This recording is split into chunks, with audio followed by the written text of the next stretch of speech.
मेरा नाम है रघु। पेशे से मैं कैमरामैन हूँ। पिछले 12 सालों से फिल्मों और डॉक्यूमेंट्रीज के लिए शूट कर रहा हूँ। लेकिन जो मैंने पिछले साल मुकेश मिल्स में देखा, उसे बयान करना आसान नहीं है। ये मेरी आखिरी रिकॉर्डिंग है। शायद इसे सुनने के बाद आप समझ पाएंगे कि मैंने जो फैसला लिया, वो क्यों लिया। हमारा यूनिट एक इंडिपेंडेंट हॉरर फिल्म बना रहा था। डायरेक्टर रवि, लाइटिंग वाला बबलू, साउंड टेक्नीशियन रीना और मैं 4 लोग थे। लोकेशन चाहिए थी कुछ असली, कुछ डरावनी। तभी रवि ने नाम लिया मुकेश मिल्स, कोलाबा। हम सबने इसके बारे में सुना था। 1980 में वहां भीषण आग लगी थी। कामगारों की चीखें आज भी दीवारों में दबी हुई हैं। कई फिल्मों की शूटिंग वहां हुई और कई बार लोगों ने शूट के दौरान अजीब हरकतें महसूस की। कुछ ने कहा किसी अदृश्य शक्ति ने उन्हें छुआ, किसी ने कैमरे में अजीब सी परछाइयां कैद की। हमने सोचा इससे बेहतर लोकेशन क्या होगी। लोकेशन मैनेजर बोला, दिन में शूट कर लो, रात को मत जाना, कुछ ठीक नहीं होता वहां। पर हमारे पास दिन की लाइसेंसिंग में प्रॉब्लम थी, तो हमने तय किया रात को ही करेंगे। हम रात 10 बजे लोकेशन पहुंचे। बिल्डिंग खंडहर बन चुकी थी। जगह जगह जले हुए लकड़ी के ढांचे, टूटी फूटी मशीनें और फर्श पर काले धब्बे, जैसे वहां किसी ने जलकर दम तोड़ा हो।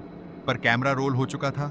रात के 12 बजे रीना ने बोला, रघु, माइक में कुछ आवाजें आ रही हैं, जैसे कोई फुसफुसा रहा हो।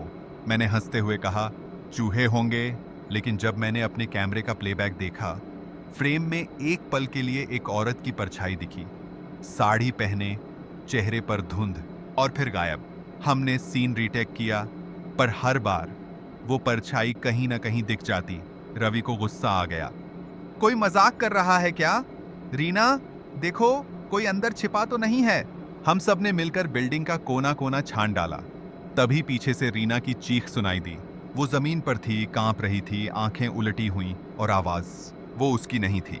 रीना भयावह आवाज में, मत रोको मुझे, मुझे शूट पूरा करना है, यहाँ सब अधूरा है। हम सब जड़ हो गए। उसके मुंह से जो निकला, वो किसी अधूरी आत्मा की फरियाद थी। रीना को किसी तरह बाहर ले आए, पर रवि वो अंदर ही रह गया। उसने कहा, बस एक सीन और फाइनल टेक। हमने बहुत रोका, पर वो नहीं माना, और फिर बिजली चली गई।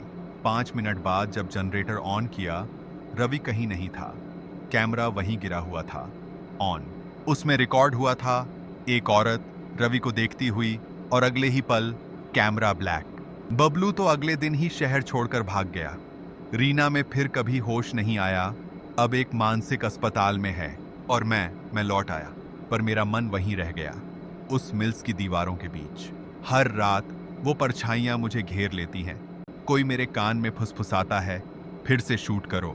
कैमरामैन धीमी टूटती आवाज में, मैंने अब तक किसी को ये कहानी नहीं सुनाई थी, शायद इसलिए कि मैं चाहता था कोई माने ना। लेकिन अगर तुम ये रिकॉर्डिंग सुन रहे हो, तो जान लो, कुछ कहानियां अधूरी नहीं होती। कुछ कहानियां इंसानों की नहीं होती, और कुछ कैमरे बंद करने से पहले आखिरी दृश्य कैद कर लेते हैं। रघु की ये रिकॉर्डिंग उसकी मौत के बाद कैमरे से मिली थी। मुकेश मिल्स को अब पूरी तरह बंद कर दिया गया है, पर कहते हैं वहां अब भी कोई शूट कर रहा होता है हर रात। अगर आपको ये कहानी डरावनी लगी हो और ऐसी ही कहानियां सुनकर सोने का मजा आता है, तो लाइक करें, शेयर करें और सब्सक्राइब करना ना भूलें। हम हर हफ्ते ऐसी ही डरावनी कहानियां लाते हैं, जो आपको नींद भी देंगी और डर भी। तो अगली बार मिलते हैं एक और कहानी के साथ, या शायद एक और डर के साथ।